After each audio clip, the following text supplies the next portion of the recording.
ஆண்டவருடைய நாம மகிமைப்படுவதாக. அன்பானவர்களே, இன்றைய வார்த்தைக்கு உங்களை அன்புடன் வரவேற்கிறேன். இன்றைய தியானத்துக்காக பிலிப்பியருக்கு எழுதின நிருபம் 4வது அதிகாரம் 5வது வசனத்தை வாசிக்க கேட்போம். உங்கள் சாந்த குணம் எல்லா மனுஷருக்கும் தெரிந்திருப்பதாக, கர்த்தர் சமீபமாய் இருக்கிறார். ஒவ்வொரு மனிதனும் பிறரை குறித்த நல்ல புரிதல் உள்ளவர்களாய் இருக்கின்றார்கள். வேதாகமம் நமக்கு சொல்லும் பொழுது நம்மை குறித்த நல்ல குணாதிசயங்கள் பிறருக்கு நன்கு தெரிய வர வேண்டும் என்று குறிப்பிடுகின்றது. நம்மை குறித்த தவறான எண்ணங்களும் நம்முடைய குற்ற செயல்களும் பிற மனிதர்களுக்கு தெரிய வருகிறதுனால் அவகீர்த்தி உண்டாகிறது, கர்த்தருடைய நாமத்திற்கும் கனவீனம் உண்டாகின்றது. ஆனால் நம்மை குறித்த நல்ல குணநலன்களும் நற்கிரியைகளும் பிறருக்கு தெரிய வருகின்ற பொழுது தேவனுக்கு கனமும் மகிமையும் உண்டாகின்றது.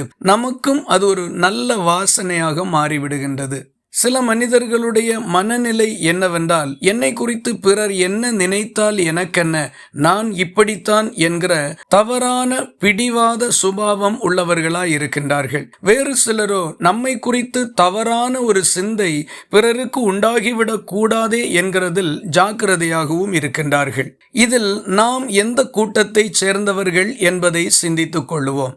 தேவன் நம்மை குறித்து விரும்புகின்றது நம்முடைய நல்ல குணாதிசயங்களும் மனநிலைகளும் சுபாவங்களும் பிறருக்கு தெரிய வர வேண்டும் என்பதுதான். ஆகவே எந்த சூழ்நிலையிலையும் எல்லா இடத்திலும் தேவனுக்கு மகிமையாக நாம் நற்கிரியைகளை செய்து நல்ல சுபாவங்களை வெளிப்படுத்தி கர்த்தருக்கு சாட்சிகளாக வாழுவோம். நம்முடைய தனிப்பட்ட வாழ்க்கையிலும் நம்முடைய வீடுகளிலும் எல்லாம் எப்படி நாம் நடந்து கொள்ளுகின்றோமோ இதே போலதான் வெளியேயும் நடந்து கொள்ளுவோம்.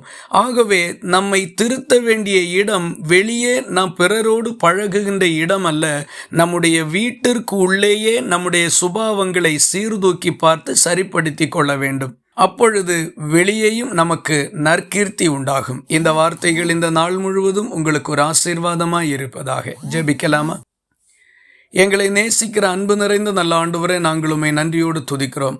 ஆசீர்வதிக்கப்பட்ட இந்த காலை வேளையில் எங்களுடைய நல்ல குணாதிசயங்கள் பிறருக்கு முன்பாக சாட்சியாக விளங்க வேண்டும் என்று எங்களுக்கு நீர் கொடுத்திருக்கின்ற நல்ல ஆலோசனைக்காக உமக்கு ஸ்தோத்திரம். அவகீர்த்திக்கு தப்பி நற்கீர்த்தியோடு வாழுகிறதற்கும் உமக்கு கனமும் மகிமையும் உண்டாகுகிறதற்காக ஜீவிக்கிறதற்கும் பரலோகம் எங்களுக்கு உதவி செய்யும்படி நல்ல சுபாவங்களை தரும்படி ஒப்பு கொடுக்கிறோம். ஜெபத்தை கேட்டதற்காக ஸ்தோத்திரம். இயேசு கிறிஸ்து மூலம் வேண்டிக் கொள்கிறோம் எங்கள் அன்புள்ள நல்ல பிதாவே. ஆமேன். கர்த்தர் தாமே உங்களை ஆசீர்வதிப்பாராக.